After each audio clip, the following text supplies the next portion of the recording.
অতএব যে জীবনে সেজদা নাই ওই জীবন কুকুরের জীবন। মনে রাখো ছেলেরা, নিজের পরিচয় মিলাইয়া নিও, আত্মপরিচয় মিলাইয়া নিও। তুমি মানুষ না জানো, তোমার লোকে তুমি বুঝ করে নিও, অসুবিধা নেই। তোমার রাত তোমার কাছে, আমার রাত আমার কাছে, তোমার দিন তোমার কাছে, আমার দিন আমার কাছে। তুমি মিলাইয়া নিও, নিজের পরিচয় মিলাইয়া নাও। আল্লাহ কোরআনে বলছে ফামাসালুহু কামাসালিল কালব, শাহওয়াত মনের চাহিদা, কামনা বাসনা, মনে যা চায় তাই যে করে, আল্লাহ বলেন এই জিন্দেগি কুকুরের জীবন। অতএব এরপরেও যদি কোনো লজ্জা কারণ না হয়, কি করার আছে? কিছুই করার নেই। কেউ যদি বলে যে মনে মনে যে আমার কুত্তা কক আর শুকর কক, আমার সমস্যা না, আমি বেডি সামনে, হ্যাঁ আমি নারী দেখবই, ছবি দেখবই, নর্তকী দেখবই, উলঙ্গ ছবি দেখবই আমি। একবার বিনিময়ে আপনি আমার কুকুর বলেন আর শুকর বলেন, এটা আমার দেখা, আমার শাহওয়াত, আমার মনের চাহিদা, আমার যা ইচ্ছা আমি থাকবো, ঠিক আছে, কোনো অসুবিধা নেই। কারোর জন্য কেউ আটকায় না, কারোর জন্য কেউ থেমে থাকে না, কারো জন্য, কারো মৃত্যুতে পৃথিবী থামে না, কারো জন্মেও পৃথিবী আটকায় না, কোনো সমস্যা নাই। কিন্তু দোস্ত আমার, আমরা প্রত্যেকেই আলাদা আলাদা নিজ নিজ কবরে ফিরে যাব, এটা মনে রাখতে হবে। আলাদা আলাদা নিজ নিজ কবরে ফিরে যাব আমরা। কাজেই একাকী হতেই হবে, একদিন একাকী আল্লাহ তাআলার মুখোমুখি হইতে হবে। সেদিন টের পাবেন, সেদিন টের পাবেন। কোরআন শরীফে আছে আল্লাহকুমুত তাকাসুর হাত্তা যুরতুমুল মাকাবির কাল্লা সাউফা তা'লামুন। আল্লাহ বলে, বান্দা দুনিয়ার নেশায় আখিরাত ভুলে গেলা, তো মনে রেখো একদিন কবরস্থানেই পৌঁছবা, আর সেদিন আমি আল্লাহ তোমাকে জানাবো আমার প্রতিটা নাফরমানির শাস্তি। আমি জানাবো বান্দা, আমি দেখাবো তোমার, তুমি দেখবা বান্দা, আমি তোমাকে দেখাবো, আমি তোমাকে বুঝাবো। এজন্য দোস্ত, নওজোয়ান, প্রিয় সাথী, এটা মনে রেখো বাপ, আত্ম উপলব্ধি, আত্মপরিচয়, আত্মসম্মান, আত্মমর্যাদা অনেক বড় সম্মান। এটা বুঝা যে আমি কে আসলে। আমি একজন মুসলমান, আমার বাবা মুসলমান, আমার মা মুসলমান, আমার বংশ মুসলমান, আমার গোটা মহল্লা মুসলমান, আমি ইমানদারের সন্তান। অথচ আমি এক ওয়াক্ত নামাজ পড়ল না, 365 দিনে, খোদার এক বছরে কোনোদিন ফজরের নামাজ পড়ল না, এটা মুসলমানের বাচ্চা, এটা মানুষের বাচ্চা, এটা জানোয়ার না। তো জানোয়ারটা কেন? এ জানোয়ার না তো জানোয়ার কে? তাই কে জানোয়ার? এইটা অসভ্য না তো অসভ্যটাকে? এটা না তো কে অসভ্য? তাইলে আল্লাহ কাকে বলছে কুত্তার মতো? কাকে আল্লাহ বলছে ইনহুম ইল্লা কাল আনআম? আল্লাহ বলছে মনের ইচ্ছা মতো যে চলে তার পরিচয় আর কিছুই নয়, শুধুই জানোয়ার, আনআম, চতুষ্পদ জন্তু। কাকে বলছে বাবা? এই মানুষ রূপী এই জানোয়ারদেরকে বলছে, যাদের জিন্দেগিতে সেজদা নাই, আল্লাহ নাই, আখিরাত নাই। কে মা, কে বাবা, কি ধর্ম, কে বানাইছেন, কিচ্ছুর খবর না।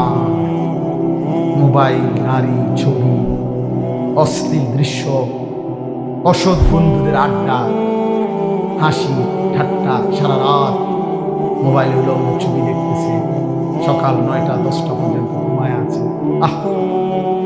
হায় হায়, এটা বুঝি কোনো জিন্দিগি হলো? বা মানুষের জিন্দিগি তো এরকম হওয়ার কথা না। এক চতুষ্পদ জন্তু, এক রাস্তার কুকুরও তো এতক্ষণ ঘুমায় থাকে। এক চতুষ্পদ জন্তু, জানোয়ারও তো এমন হয় না। এই জন্য বা এটা বোঝা উচিত। প্রিয় ভাই আমার, ছেলেরা আমার, কোনো একজনও যদি বুঝে থাকো তো তুমি মনে মনে হিসাব মিলাই, তোমার বন্ধুর লগে না, তুমি একা হিসাব মিলাই, আসলে আমি কে আমাকে বানাই দেন, কেন বানাই দেন, আমি কোত্থেকে আসলাম, তিনি আমার কাছে যা চাচ্ছেন আমি তা করছি কিনা, আমি যা করছি আমার আল্লাহ তা চাচ্ছে কিনা। প্রতিদিন নিয়মিত যে মানুষগুলো মৃত্যুবরণ করে তারা কোথায় যায়, কে তাদেরকে নিয়ে যায়? কেউ তো মরতে চায় না, কিন্তু কেউ তো থাকতেও পারে না, কোন অদৃশ্য মালিক তাদেরকে নিয়ে যাচ্ছে। বন্ধু, এতটুকু বিবেক যদি না খাটাও, বাবাদেরকেও বলি আপনিও যদি না খাটান, আখেরাত যদি না মিলান, কেমনে কবরে চাইবেন না? কেমনে চাইবেন? খাট পালং আর সোফা ফার্নিচার বানাইয়া হিসাব মিলাই রেলেন, মানুষের দেখাইলেন খাট পালং সোফা বিল্ডিং দালান টাইলস জমি গাড়ি। আহা বাবা, এগুলো কি মিলাইয়া গেল? এগুলো তো আপনার আগেও পৃথিবীতে ছিল, আপনার পরেও থাকবে পৃথিবী, কিন্তু আপনি কবরে কি নিয়ে যাচ্ছেন? আল্লাহ নবী সাল্লাল্লাহু আলাইহি ওয়াসাল্লাম বলছেন, ইয়াতবাউল মাইয়িতা সালাসাতুন, কোন মৃত ব্যক্তির সাথে, লাশের সাথে কবরস্থান পর্যন্ত তিন জিনিস যায়। আহলুহু ওয়া মালুহু ওয়া আমালুহু, তার পরিবারের সদস্যরা সাথে যায়, কিছু সম্পদ মাল, এই যে লাশের একটা খাটিয়া, আগরবাতি, একটা কাপড় ইত্যাদি ইত্যাদি, ছোটখাটো কিছু ঝুমকো মাল সামান্য, এগুলো সাথে যায়। আর আমালুহু, তার সারা জিন্দেগির আমল কর্মকাণ্ড, সেটাও তার সাথেই যায়। ফায়ারজিউ ইসনান ওয়া ইয়াবকা ওয়াহিদ, দুই জিনিস ফিরে আসে, এক তার বংশধর পরিবার মহল্লাবাসী ফিরে আসে, এবং ওই খাট কাপড়গুলোও ফিরে আসে। আর শুধুমাত্র তার আমল, ভালো কিংবা মন্দ, ওইটাই তার কবরের সাথে থেকে যায়। এই জন্য দোস্ত, আমরা আমাদের এক সেকেন্ড, এক ঘন্টা, এক মিনিট, একটা নিঃশ্বাস যেটা একবার করছে, এটা আর কোনোদিন আমরা হিসাবের বাহিরে আড়াল করতে পারবো না। কোরআন কারীমের মধ্যে আল্লাহ বলছেন, লা ইউগাদিরু সাগীরাতান ওয়ালা কাবীরাতান ইল্লা আহসাহা, এই ফেরেশতারা ডান কাঁধে বাম কাঁধের ছোট থেকে ছোট, বড় থেকে বড় জীবনের প্রতিটা স্পন্দন, প্রতিটা নিঃশ্বাস পর্যন্ত আল্লাহর কসম আমলনামার মধ্যে উঠে আছে। 24 ঘন্টার একটা মিনিট বাবা, ছেলেরা সবাইকে বলি, আমাকেও বলি, আড়াল করার কোনো সুযোগ নাই, কোনো সুযোগ নাই বন্ধু। কোনো রাত, কোনো দিন, কোনো ঘন্টা, কোনো মিনিট, সেকেন্ড, আর কোনো দিন আমার আড়াল করবার সুযোগ নাই আল্লাহর কাছ থেকে। এই জন্য আমরা যদি এটা না বুঝি বাবা, অনেক নওজোয়ান, তোমরা চেহারা সুরত দেখলে বোঝা যায় বা কতদিন হয় নামাজ পড়ো, তোমার মালিকরে এমন ভুলা কেমনে ভুল, কোন মার ঘরে জন্ম নিলা, কোন বাবার ঘরে বড় হইলা, বাপেরই বা এত বড় বেইজ্জতি কেমনে করলা, মারে এত বড় অপমান কেমনে করলা। মা তো পরিচয় দিছে মুসলমান, বাবাও তো জানে তুমি মুসলমান, তুমি নিজেও তো জানো তুমি মুসলমান। মুসলমান এমন হয়, মুসলমান এমন হয় যে এক ওয়াক্ত নামাজ পড়তে মন চায় না, এটা মুসলমানের বাচ্চা। ঠিক মতো কখনোই পেশাব পায়খানা করে পাক পবিত্র শরীয়ত মতে হয় না, এটা মুসলমানের বাচ্চা। 24 ঘন্টা নারী ছবি ছাড়া, নাটক সিনেমা ছাড়া, টেলিভিশন সিনেমা ছাড়া, নর্তকী দেখা ছাড়া জীবন যার কাটে না, এটা মুসলমানের সঙ্গে। মুসলমান এমন হয়। এই জন্য আমার বন্ধু, আমি অনুরোধ করছি প্রত্যেকের কাছে, আমাকেও বলি, আপনাদেরকেও বলি, নওজোয়ান ছেলে তোমাদেরকেও বলি, একজন হইলে একজনই মনে রাখো, নিজের হিসাব করো বাপ। ওয়ালতানদুর নাফসুন মা কদ্দামাত লিগাদ, আল্লাহ তাআলা বলছে প্রত্যেকটি প্রাণ প্রতিটা আত্মা আলাদা হিসাব করো, লক্ষ্য করো আজকের দুনিয়া থেকে আগামীকালকের আখিরাতের জন্য কি পাঠিয়েছ। চোখ বন্ধ করলেই মৃত্যু থামবে না, ভুলে গেলেও মৃত্যু থামবে না, না বুঝলেও মৃত্যু থামবে না। বুঝে আসলেও মরে যাবেন, না বুঝলেও মরে যাবেন। চোখ খোলা থাকলেও মরে যাবেন, চোখ বন্ধ থাকলেও মরে যাবেন। হাসলেও মরে যাবেন, কাঁদলেও মরে যাবেন। রাজপ্রাসাদের অট্টালিকায় থাকলেও মরে যাবেন, জীর্ণ কুঠির কুড়ে ঘরে থাকলেও মরে যাবেন। প্রিয় বন্ধু, যেটাকে আড়াল করার কোনো সুযোগ নাই, মৃত্যুকে পাশ কাটবার কোনো সিস্টেম নাই, কোনো সিস্টেম নাই। 7 মহাদেশের মালিকও যদি হয়, 7 রাজার ধনও যদি কেউ পায়, তারপরেও যেহেতু মৃত্যুকে বাদ দেওয়ার আড়াল করবার কোনো সিস্টেম নাই, অতএব প্রস্তুতি নেওয়া এটাই বিবেকবানের উচিত। কারণ যেহেতু আমি মৃত্যুকে আড়াল করতে পারবো না, অতএব মৃত্যুর জন্য প্রস্তুতি নেওয়া এটাই চূড়ান্ত বুদ্ধিমান। কোনো সুযোগ যেহেতু নাই, কোনো সিস্টেম যেহেতু নাই, পৃথিবী সৃষ্টির শুরু থেকে আজ পর্যন্ত যেহেতু এমন কোনো সিস্টেম নাই, অতএব মরতেই হবে। হবে কিনা বাপ বলেন না সবাই, হবে কিনা? মরতেই হবে। এজন্য আখিরাতের প্রস্তুতি নেওয়া, কবরের প্রস্তুতি নেওয়া, পরকালের ফিকির করা, এটাই মুমিনের জিন্দেগি। মুসলমান তাকেই বলে, মুসলমান তাকেই বলে। ওই দেখেন ওই অপদার্থ কি করে, কত বড় অসভ্য দেখছেন, আবার হাসে বেয়াদব। এই বেয়াদব এমনই হয়, অসভ্য এমনই হয়। ওই যে বললাম শাহওয়াত, মনের চাহিদা, যে হুজুর তোমার বাপও যদি মানা করে, আমি তো কারো কথাই শুনি না, তুমি হুজুরের কথা শুনবো কিন্তু, আমি তো জীবনে কারো কথাই শুনি না, আমার আবার হুজুর কি আর পাবলিক কি, আমি তো চলি আমার মতো করি। বুঝলেন? এই জীবন, এটাই জীবন। আপনি নিষেধ করবেন, শুনবেন, আমি তো আমার মতো চলি, আমার মতো চলি। আমি তো নিষেধ করছিলাম বাপ, আমি তো বলছি প্রথম, আমি সুন্দর করে বললাম, বলছি কিনা? হ্যাঁ, অসংখ্য ছেলে পেলে বললাম না আজকে বাবা, তোমরা অগণিত ছেলে, তোমরা মনে করছো তোমরা অনেক সুখে আছো, কারণ মা বাবা পারিবারিক বন্ধন থেকে তোমরা মুক্ত। অর্থাৎ তোমাদের বাবা আর তোমাদেরকে ফেরাইবার জন্য সাহস করে না, তোমাদের মা আর তোমাদেরকে দিনদার বানাবার ফিকির ছেড়ে দিছে, মহল্লার বাসী ছেড়ে দিছে, তোমাদেরকে ছেড়ে দিছে। বাপ, তোমরা এখন বন্ধুদের আড্ডায় ঘন্টার পর ঘন্টা, বাকি টাইম একাকী যখন হও, সারা রাত মোবাইল। তার মানে তোমার কোনো মা নাই, বাবা নাই, অভিভাবক নাই, কেউ তোমারে রাগ দিবে, ডাক দিবে, কেউ তোমারে ফিরাবে। আপন ঘরে ঘুমায়, মা বাপ জীবিত, কিন্তু একটা দিন চোখের পানিও পড়ে না, বলেও না। আমার 365 দিনে আমার 16 বছরের ছেলেটা একদিনও ফজরের নামাজ পড়ে না। এত বড় জানোয়ার মুসলমানের ঘরে কেমনে ঘুমায়? এত বড় জানোয়ার কেমনে ঘুমায় মুসলমান?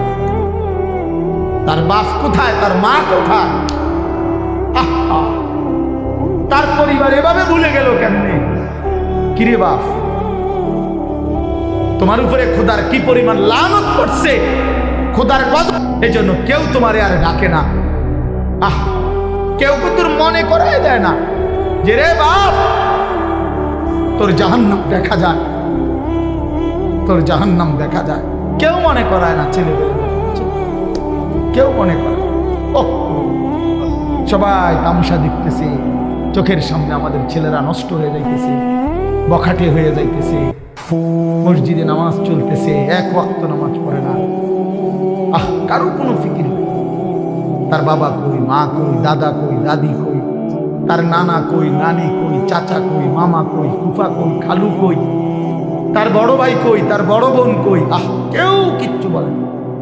হেঁটে হেঁটের মতো হাসে, লাফায়, চুল রাখে তার ইচ্ছা মতো, প্যান্ট করে তার ইচ্ছা মতো, দুপুরে খানা বিকালে খায়, বিকালের খানা রাইতে খায়, সারা রাত, রাতের 3টা বাজে দেখবেন মোবাইলে ছবি দেখতেছে, ভোরবেলা 9টা বাজে গেছে, ঘুম থেকে উঠতেছে না। এটা মুসলমানের জিন্দেগি, এটা মোমেনের জীবন, এটা বাবা মার সংসার, এটাই সার্থকতা জীবনের? বলে পৃথিবীর সর্বাধুনিক মজবুতি প্রযুক্তি দিয়েও যদি আপনি সোফা বানান, খাট বানান, কি লাভ হবে যদি স্ত্রী সন্তান নাফরমান হয়?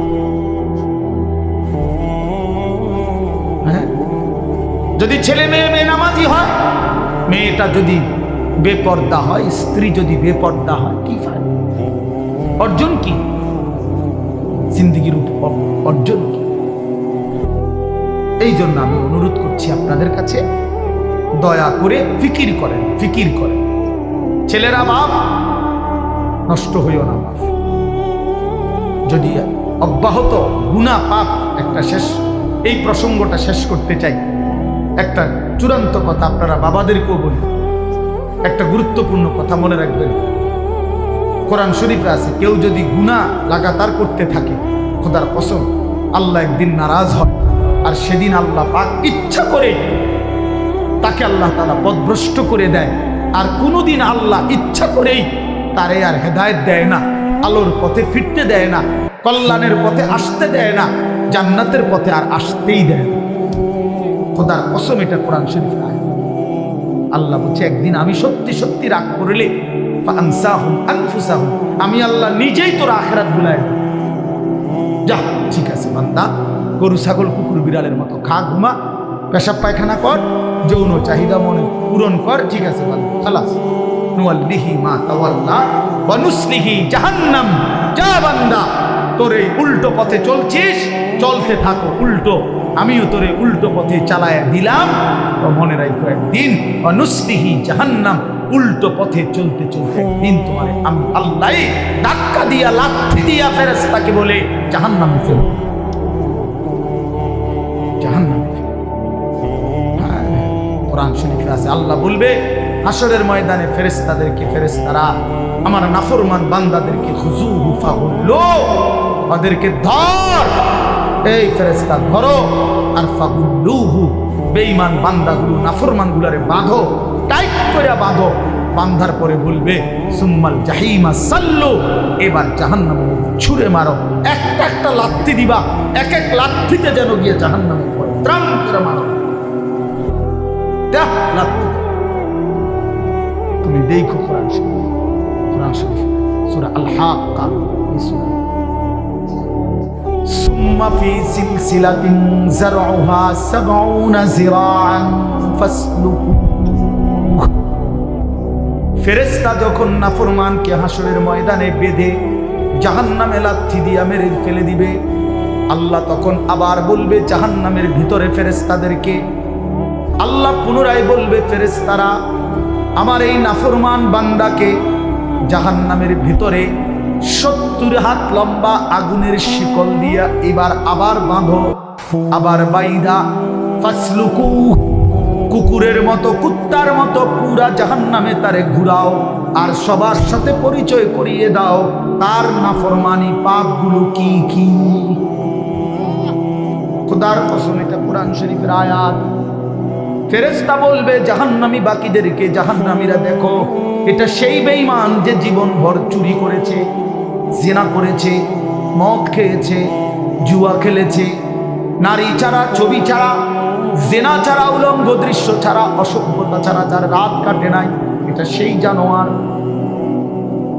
ফাসলুকুহু অর্থ লেখো, আল্লাহ বলবে বেটা, আল্লাহ বলবে কুত্তার মতো তারে জাহান্নামে ঘুরাও, আর সবাইরে দেখা, সবার সাথে পরিচয় করিয়ে দাও, তার পাপের কথা বলে দাও। নাউজুবিল্লাহ। কি বাপ, কি মনে করছো তোমরা? খামখেয়ালি না, খামখেয়ালি। কি মনে করছো দোস্ত? জীবন মানে এখানেই শেষ? ইনহিয়া ইল্লা হায়াতুনা দুনিয়া। আল্লাহ কোরআনে বলছে, কাফের বেঈমানদের বক্তব্য হলো জীবন মানে শুধুই দুনিয়া, নামুতু ওয়া নাহইয়া, এখানেই মৃত্যু, এখানেই জীবন। ওমা নাহনু বিমাবউসিন, আল্লাহ বলে, আরে কাফেরেরা বলে আর কোনোদিন কোথাও উঠতে হবে না, হাসরের ময়দান হবে না, এটা তো কাফেরের কথা, বেঈমানের কথা। মুসলমান তো এ কথা ভাবতে পারে না, ভুলতে পারে না। ইমানদার না আমরা?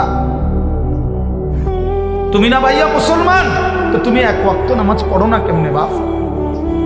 আল্লাহকে এমন ভোলা কেমনে ভুললা? আখেরাত এমন ভুলা কেমনে ভুলে গেলা? যে বোন আজকে মা, যেই বিবি আজকে 20 বছর ধরে বেপর্দা, ওই বেপর্দা অসভ্য নারী, পরে জিজ্ঞাসা করেন তুমি না মুসলিম নারী মা? এই বোন, তুমি না মুসলমান বোন, তুমি আল্লাহকে এইভাবে ভুলে গেলা কেন? মুসলমানের জন্য বেপর্দা হওয়া না হারাম? কথা বলেন না কেন? তো তুমি ভুলে গেলা কেন? কেমনে ভুলে গেলা? এই জন্য আমি অনুরোধ করছি, আমরা প্রত্যেকে ফিকির করে ইনসাফের সাথে ভাবে। ছেলেরা বাপ, আমি সত্য কথা বলছি, আমি জানি আমি অনেক সত্য করেই বললাম বাবা, আমি তোমার পরিবর্তন চাই, আমি তোমার জিন্দেগির সৌন্দর্য চাই। কিশোর নওজোয়ান, তোমরা যদি চরিত্রহীন হও, তোমরাই যদি নারীর আসক্ত হও, মদ জুয়ার আসক্ত হও, তোমরাই যদি এক ওয়াক্ত নামাজ পড়তে মন না চায়, প্রিয় নওজোয়ান, আগামীর ইসলামের জন্য লড়বে কে? বলো বাপ, কালেমার জন্য লড়বে কে? ইসলামের জন্য জীবন বাজি রাখবে কে? তাই আমার নবী সাল্লাল্লাহু আলাইহি সাল্লামের সেই দাঁত ভাঙ্গা ইসলাম, তায়েফের রক্ত মাখা ইসলাম আমরাই আমাদের হাতে ফেলে দিলাম, আমরাই ছুড়ে দিলাম। আমাদের নবীকে আমরা বলে দিলাম আপনার তায়েফের রক্ত আমরা ভুলে গেছি, আপনার উহুদের দান দান শহীদ করা রক্ত আমরা ভুলে গেছি, আপনার সেই পেটে পাথর বাঁধা ক্ষুধার কষ্ট আমরা ভুলে গেছি। আমরা আপনাকে চাই না, আমরা ইহুদি খ্রিস্টান বেঈমান ফুটবল ক্রিকেটের খেলোয়াড় কিংবা মোবাইলের কোনো নারী নর্তকী, তাকে নিয়েই আমরা পড়ে আছি। আহ আহ আল্লাহ নবী সাল্লাল্লাহু আলাইহি ওয়াসাল্লামের কাছে কিন্তু উম্মতের আমল শোনানো হয়। মদিনার রওজা পাকে নবী সাল্লাল্লাহু আলাইহি ওয়াসাল্লাম তো হায়াতুন নবী, তিনি তো জীবিত, জানেন না এটা? কথা বলেন না কেন? তিনি তো কি হায়াতুন নবী, তিনি তো জীবিত, সেখানে সশরীরে জীবিত, সশরীরে। আমি তো রওজা পাকের সামনে যখন প্রথম গেছি জীবনে 2015 সালে, অনেকক্ষণ দাঁড়াইছিলাম, আমি তাকায়া অনেকক্ষণ পরে বলছি যে আপনি এখানে। আমি সেই ছোটবেলা থেকে আপনার নাম শুনছি, কত লক্ষবার আমি আপনার দুরূদ পড়েছি, আর আপনি এখানে।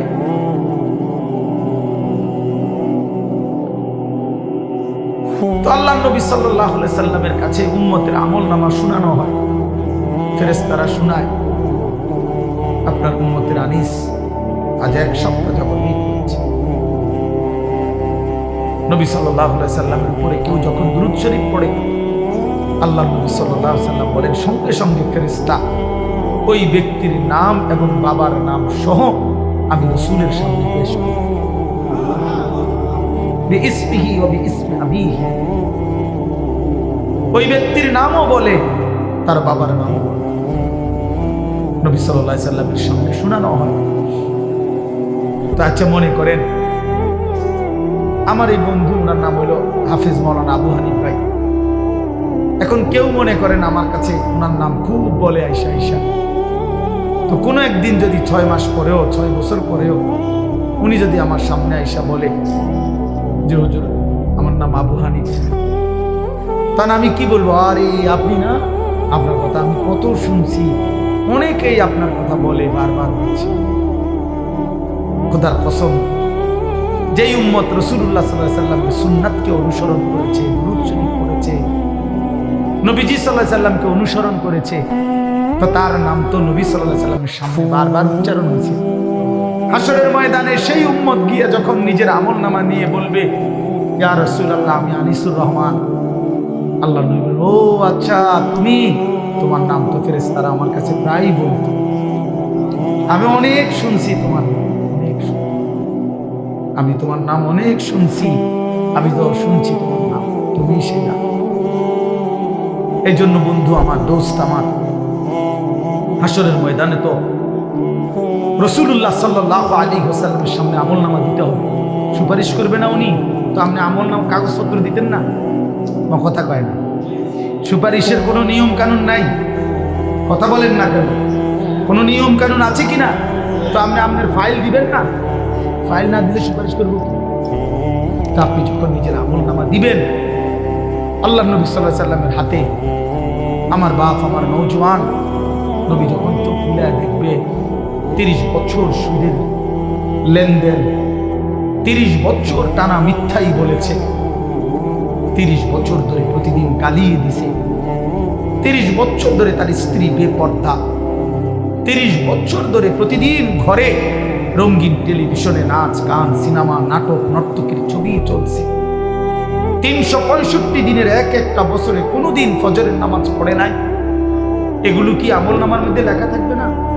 কথা বলেন না কেন?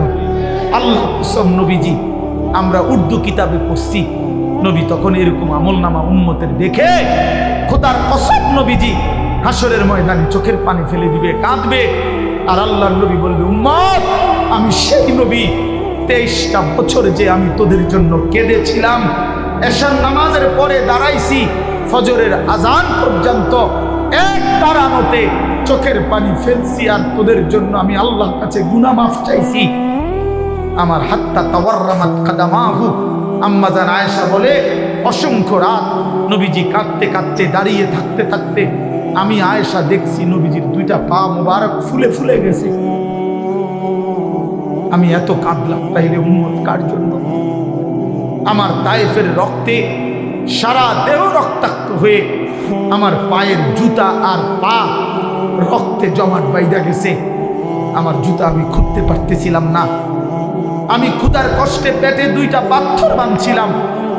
আমি উহুদের দান দান শহীদ করা রক্তে উহুদের জমিনে আমি পড়েছিলাম। আমার ঘরের চুলায় 3 মাস আগুন জ্বলে নাই। দোস্ত আমার, বন্ধু আমার, নবী জিজ্ঞেস করলেন, উম্মত, এত রক্ত, এত চোখের পানি, এত ক্ষুধার কষ্টের আমার 23 বছরের বিনিময়ে এই আমল নামা, এই আমল নামা? তুমি না আমার শ্রেষ্ঠ উম্মত, আমি না শ্রেষ্ঠ নবী? তো আমি এই আমল নামা নিয়ে কেমনে মালিকরে দেখাবো? আমি কেমনে দেখাবো যে আল্লাহ, আয় মাওলা, এটা আমি শ্রেষ্ঠ নবীর শ্রেষ্ঠ উম্মতের আমল নামা? এটা কিভাবে দেখাবো? এই জন্য আমরা এই কিতাবে পড়ছি উর্দুতে, যে নবী তখন বলবে, উম্মত, তুমি আমার এত বড় বেইজ্জতি কেমন করবে? আজ হাসরের ময়দানে তুমি আমার উঁচা মাথা ছোট করে দিলা উম্মত। আমি তো এমনটা আশা করি নাই, আমি তো এমনটা আশা করি নাই। আমি তো 23টা বছর কোনোদিন ঠিক মতো খাই নাই, ঘুমাই নাই। আমি তো 23টা বছর দুয়ারে দুয়ারে ঘুরছি, কभी আরশ पर कभी फरश पर, कभी उनके दर कभी दर बदर, गमे आशिकी तेरा शुक्रिया, मैं कहां कहां से गुजर गया। কই থেকে কই ছুটছি, কখনো হাটে, কখনো ঘাটে, কখনো মাঠে, কখনো বাজারে, কখনো একজনকে, কখনো 10 জনকে ধাক্কা দিছে। উটের পোষা নারী বুড়ি আমার পিঠে চাপায় দিছে। আবু লাহাব আমারে গামছা দিয়া ধরে টাইনা কাবা ঘরের সীমানার থেকে টেনে বের করে দিছে। আবু জাহেল আমারে ধাক্কা দিতে দিতে খানায় কাবার সীমানার থেকে বের করে দিছে। আমি এত অপমান সইলাম, এত বেইজ্জতি সইলাম, আমি এত পাথরের আঘাত সইলাম, বিনিময় উম্মত তোদের কাছে আমার এই কলিজা ছেঁড়া রক্ত ভেজা দিন দিয়ে গেলাম, ইসলাম দিয়ে গেলাম, কোরআন দিয়ে গেলাম, সবকিছু এভাবে ছুঁড়ে ফেলে দিছ। আজ 30 বছরে যে নবীর কথা মনে পড়ে নাই, 60 বছর বয়স, এখনো বিড়ি সিগারেট খান মিয়া, কেমনে নবীজির সামনে দাঁড়াইবেন? এই উম্মত, এই মুসলমান, আল্লাহরে সাক্ষী রেখে আজকে রাতে ঘুমাইবার আগে একবার ভাইবেন, একবার ভাইবেন, একবার। 60 বছর বয়সেও বিড়ি সিগারেট ছাড়তে পারেন নাই, 60 বছর বয়সেও গালি দেওয়া বন্ধ করতে পারেন নাই, 60 বছর বয়সেও চা দোকানে নাচ গান বেড়ি দেখার অভ্যাস ছাড়তে পারেন নাই, 60 বছর বয়সেও সুদের টাকা নিচ্ছেন, কিস্তিতে টাকা নিতেছেন। আরে হারামখোর, কেমনে নবীর সামনে দাঁড়াইবা? কেমনে দাঁড়াইবা বাপ? ওই চাচা,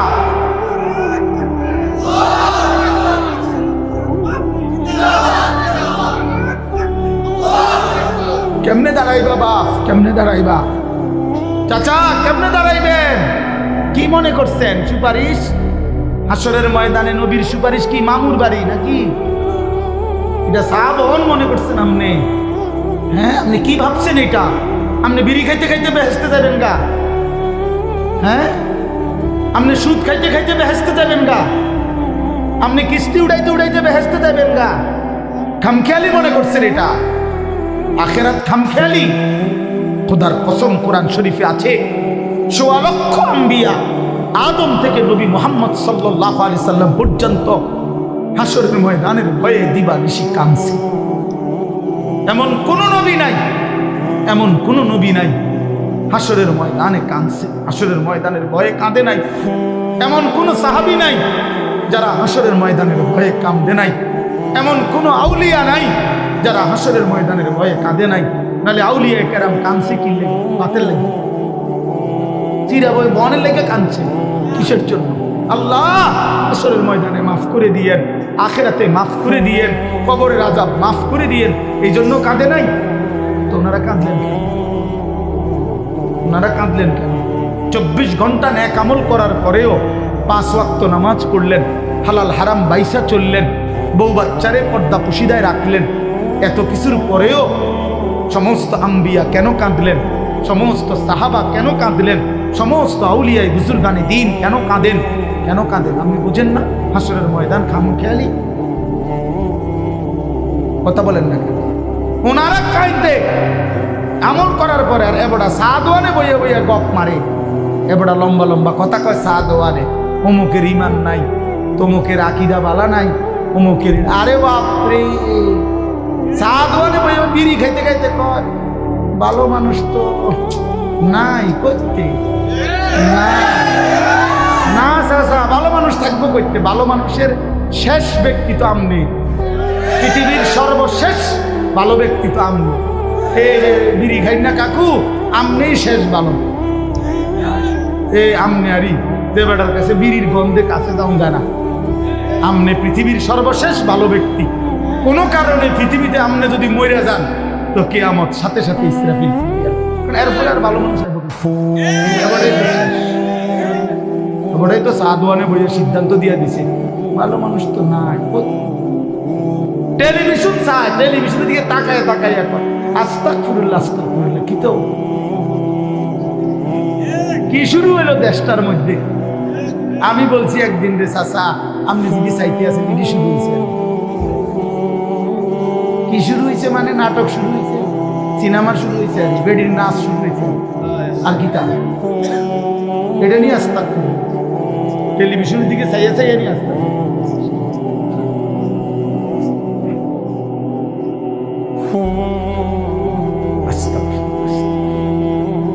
কথা শেষ। আমার বলার উদ্দেশ্য হলো, আমি আপনাদের কাছে এতটুকুই বুঝাইতে চাইছি। আমার বাপ আপনাদের সামনে আমার মজার মূল বক্তব্য এটাই, ভাবতে শিখেন। কবর ভুলে গেলে হবে না, পাশ কাটলে হবে না। আপনি পাশ কাটতে যাইতে পারতেন না, এনে দায়িত্ব মেরে দিত। ঠিক কিনা বলেন? আরে নওজোয়ান বলো না? তাইলে বন্ধু আমার বাপ, তুমি যেমন পড়ালেখা করছো আমিও পড়ালেখা করছি। আমি জেনারেল লাইনেও পূর্ণ পড়ছি, মাদ্রাসার লাইনেও পুরো পড়ালেখা করছি। এজন্য বন্ধু, আমি সায়েন্স পড়ছি, আমি কুমিল্লা ভিক্টোরিয়া কলেজ থেকে মাস্টার্স পাস করছি, আমি বিজ্ঞান বিভাগ থেকে এসএসসি পাস করছি। রাখি, অতএব তুমি আমার অনুরোধ করছি, নওজোয়ান তুমি ভুল করো না, তুমি ভুল করো না। শুধু বাত মাসের হিসাব মিলাইলে হতো না। শুধু একটা চাকরি, একটা ব্যবসা, একটা বিয়া, একটা বিল্ডিং, একটা বিদেশ, বন্ধু আমার একটা মোটরসাইকেল, এতটুকুর হিসাব মিলাইলে হবে না দোস্ত। আমরা মুসলমান, আমাদের আখিরাত আছে, আমাদের কবর আছে। আর আপনারা যারা বাবা আছেন, অভিভাবক, আপনাদের কাছে অনুরোধ, আপনি এই সংসারের দিকে তাকাইয়া দেখছেন বিল্ডিং করছেন, সোফা বানাইছেন, খাট বানাইছেন। আমার বাপ এতটুকু হিসাব মিলাইয়া মুসলমান কবরে গেলে হবে না। আমার জিফুতের লেগে খাদ্য সংসারে সব করে দিয়ে আইছে। কি করে দিয়ে আসছে? এই সোফা টোফা এডি 20 বছর পরে দেখবেন আপনি আইলে কিচ্ছু নাই। 20 বছরের মাথার কবর থেকে আইসা যদি দেখেন আমনের বানানো ফার্নিচার, একটা বদনাও, একটা লোডা ঘরের মধ্যে নাই, সব ফালাই দিছে। এগুলো আর এখন চলে না।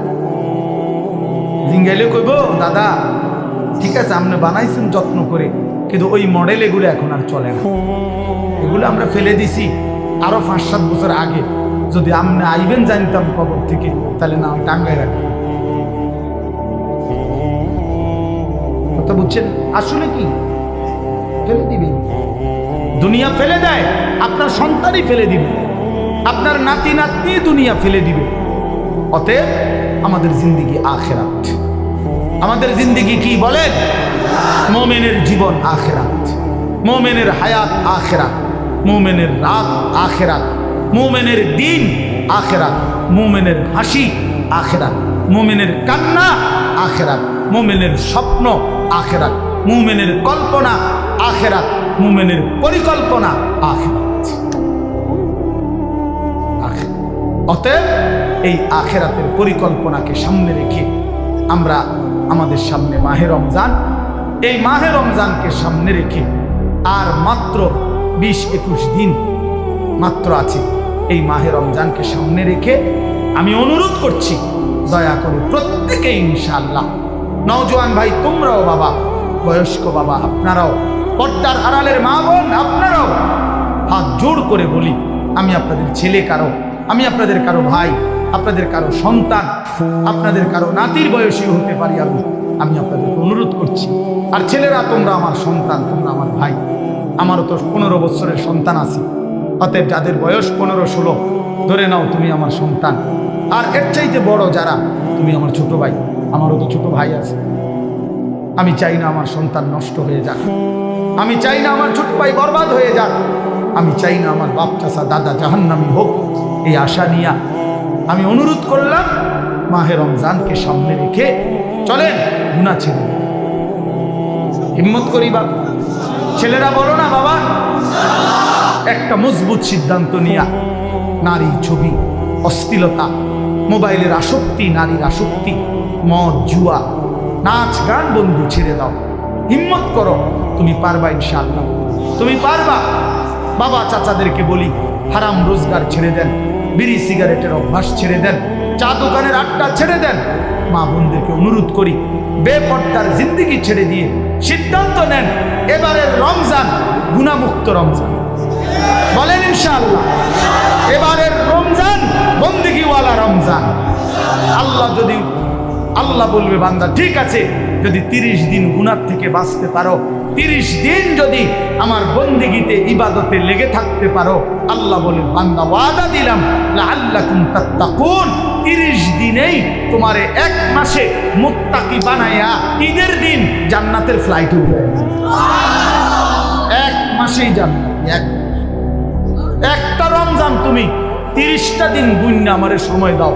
31 দিন লাগবে না বান্দা, ভাল লাগলে 29 দিনেই আমি রেজাল্ট দিয়ে দেব। 30 বা 29 বান্দা কথা এক কথা, তুমি আমার হুকুম মানবা, আমি তোমারে মুত্তাকি বানিয়ে দেব, 30 দিনেই জান্নাতি বানায়। এই জন্য মাহে রমজান জান্নাতের মাস, মাহে রমজান আখিরাতের মাস, মাহে রমজান নিজের জীবন সাজিয়ে তুলবার মাস। এই জন্য আমরা চেষ্টা করবো তো ইনশাআল্লাহ। কিশোর নওজোয়ান 5 ওয়াক্ত নামাজ পড়ো, চরিত্রহীনতা ছেড়ে দাও। বাপ আমি অনুরোধ করছি, তোমরা যারা নওজোয়ান 30 বছরের নিচে, তোমরা যারা নওজোয়ান, আমার শেষ অনুরোধ, তোমরা যারা 30 বছরের নিচে তোমাদের বয়স, তোমরা যদি হিম্মত করো, তোমরা যদি ফজরের নামাজ সহ 5 ওয়াক্ত নামাজ পড়ো, ইনশাআল্লাহ আমরা আশা করি আগামীর ইসলামের পতাকা তোমাদের হাতে উঠবে ইনশাআল্লাহ। সারা পৃথিবীতে কালেমার পতাকা উঠবে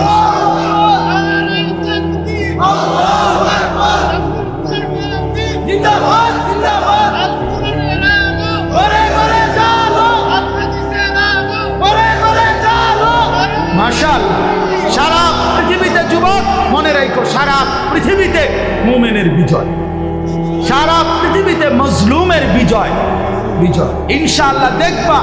সময়ের ব্যবধান, ইসরায়েল যুদ্ধবিরতি দিয়ে পরাজয় স্বীকার করে যুদ্ধ বন্ধ রাখছে। 15 মাস লাগাতার যুদ্ধ করে, হত্যা করে, রক্তের বন্যা বইয়েও গাজা ফিলিস্তিনকে হারাইতে পারে নাই। ইসরায়েলের কুত্তারা হেরে গিয়ে যুদ্ধবিরতি দিয়ে কুত্তারা ইসরায়েলে ফিরে গেছে। অতএব এই অল্প সময়ের ব্যবধানে দেখবা ফিলিস্তিন এবং গাজাতে কালেমার পতাকা উঠছে ইনশাআল্লাহ। ইনশাআল্লাহ বললাম ইনশাআল্লাহ। সিরিয়াতে কালেমার পতাকা উঠছে, আফগানিস্তানে কালেমার পতাকা উঠছে। ইনশাআল্লাহ আগামী দিনে তোমাদের হাতেও কালেমার পতাকা উড়বে। আল্লাহ তৌফিক দেন, কবুল করেন। আমিন। সুবহানাল্লাহি ওয়া বিহামদিহি, সুবহানাল্লাহ হামদিকা।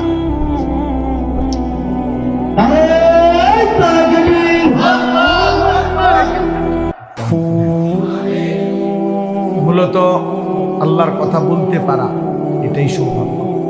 কম হোক বেশি হোক, অল্প জনের সামনে হোক আর বেশি জনের সামনে হোক, আবার আল্লাহর কথা শুনতে পারা এটাও সৌভাগ্য। আল্লাহর কথার জন্য ইন্তজাম করা এটাও সৌভাগ্য। এই জন্য সংখ্যা কোনো মূল বিষয় না, নির্দিষ্ট পরিমাণ সময় কোনো বিষয় না। নবী সাল্লাল্লাহু আলাইহি ওয়াসাল্লাম বলছেন, বাল্লিগু আন্নি ওয়ালাউ আয়া। তার মানে একটি আয়াত, একটি বাক্য হলেও আমার কথা তোমরা পৌঁছিয়ে দাও। পরিমাণে কম হোক, তারপরও এই একটি কথাই তোমরা পৌঁছিয়ে দাও।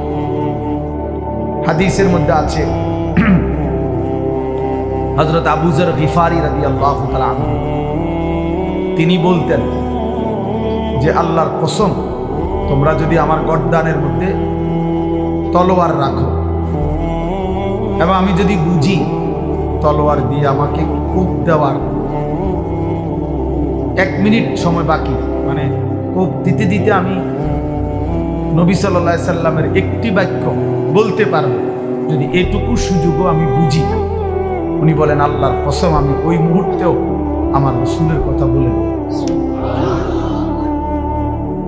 ওই মুহূর্তে। এই ছিল সাহাবায়ে কেরামের হিম্মত, ফিকির। তাহলে এই জন্য বললাম আল্লাহর কথা বলতে পারা এটা অনেক বড় সৌভাগ্য। আল্লাহ তাআলা প্রিয় ভাই মাওলানা ইসরাফিলকেও পুরা দেশবাসীকে সাথে রেখে, সামনে রেখে কথা বলার তৌফিক দান করেন। মুআজ্জাজ মুহতারাম হাজিরিন,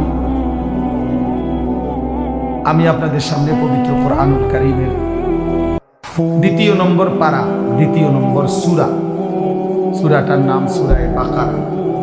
এই সূরার 185 নম্বর আয়াত তেলাওয়াত করেছি।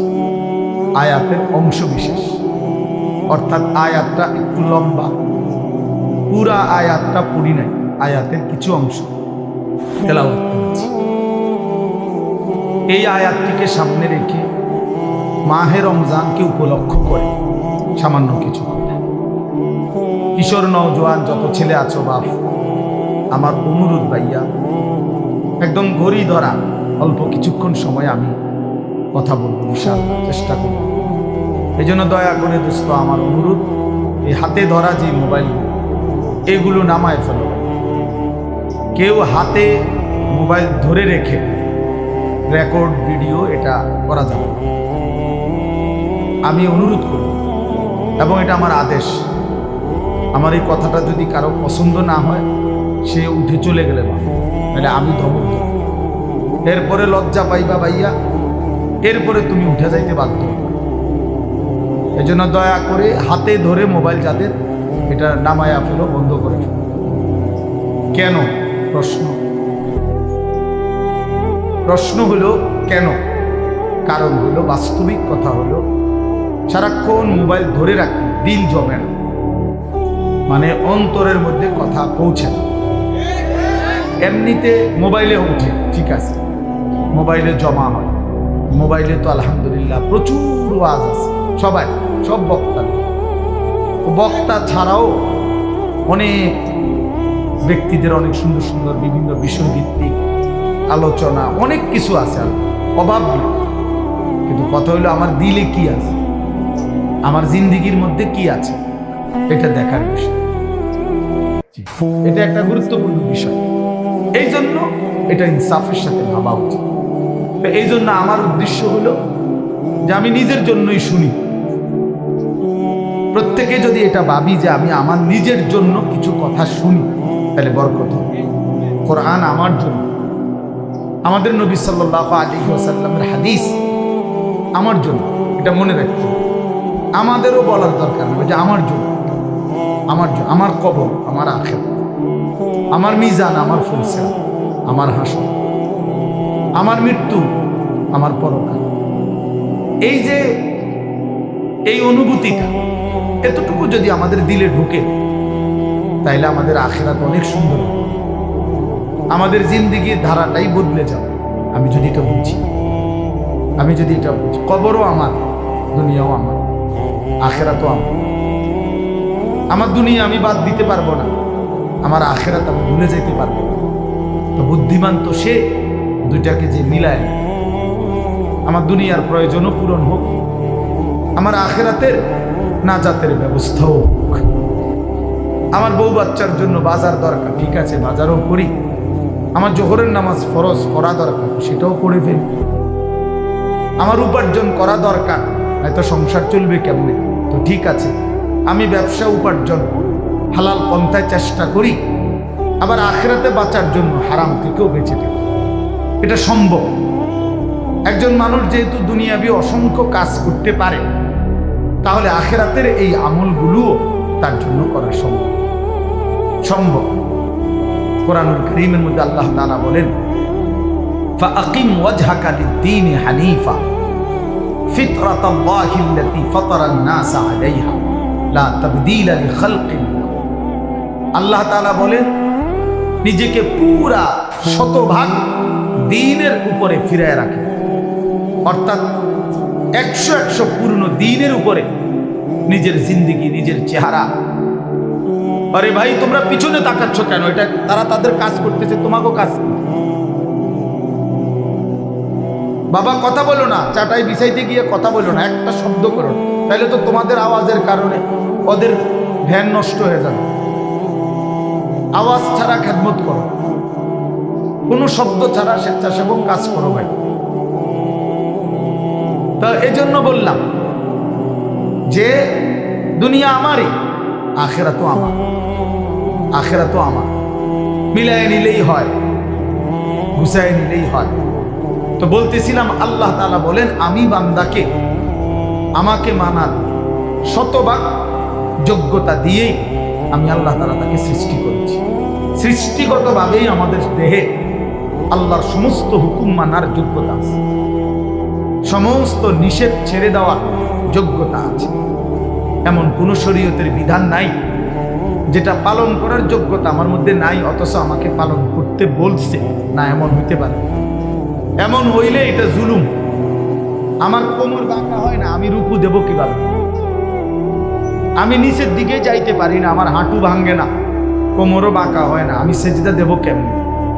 তাইলে যদি আমার কোমর না ভাঙতো, মানে বাঁকা না, হাঁটু যদি না বাঁকা হইতো, তারপরও যদি আমাকে বলতো যে সেজদা দাও, তাইলে না এটা জুলুম? কি বলে? তাহলে এখন আমাদের কোমর কি বাঁকা হয়, হাঁটু কি বাঁকা হয়? তো তাইলে অসুবিধা কোথায়? অসুবিধা কোথায়? এই জন্য বললাম, বাপ ইনসাফ করে চিন্তা করুন। মানুষ যদি বিবেক খাটায়, সামান্যতম ন্যূনতম বিবেক যদি কারো দিল, বিবেক বুদ্ধি বিবেচনা যদি কেউ খাটায়, কাজে লাগায়, তাইলে খোদার কসম সে আল্লাহর নাফরমানি করতে পারে না। এই জন্য যত লোক নাফরমান, পাপী, ওরা মূলত বিবেকহীন, ওরা বিবেকহীন, ওরা বিবেক শূন্য, ওরা মূলত জন্তু জানোয়ারের জিন্দগি যাপন করে। যে জীবন আল্লাহর আনুগত্য করে না, খোদার হুকুম মানে না, ওই জীবন জানোয়ারের জীবন। হ্যাঁ, ওটাই সত্য, এটাই জীবন। যে জীবন মনের ইচ্ছা মতো চলে, যা মন চায় তা, এটা জানোয়ারের জীবন, এটা কুকুরের জীবন। কোরআন শরীফে আছে, আল্লাহ তাআলা বলেন, ওয়াত্তাবা হাওয়াহু, ফামাসালুহু কামাসালিল কালব। সূরা আরাফের মধ্যে আল্লাহ বলে, মনের ইচ্ছা মতো যে চলে, আমার মনে যা চায়, কিসের নামাজ, কিসের আল্লাহ, কিসের রাসূল, কিসের কবর আখেরাত, হুজুরদের কথা বাদ দাও বেটা, আমার মনে যা চায়, আমার যখন যেটা ভাল লাগে এটাই করব। মন চাইলে ঘুমাবো, মন চাইলে সজাগ থাকবো, মন চাইলে হাসে, মন চাইলে কাঁদে। এই যার যখন যা মন চায় তাই করে। আল্লাহর বিধান, রাসূলের বিধান, কোরআনের বিধান যে অনুসরণ করে না, খোদার কসম আল্লাহ বলছে ফামাসালুহু কামাসালিল কালব, তার উদাহরণ আল্লাহ বলেন কুত্তার মতো। কুত্তার মতো, এটা কুত্তা, এটা কুত্তা। কামাসালিল কালব অর্থ হলো কুত্তা, কালবুন অর্থ কুত্তা, কুকুর।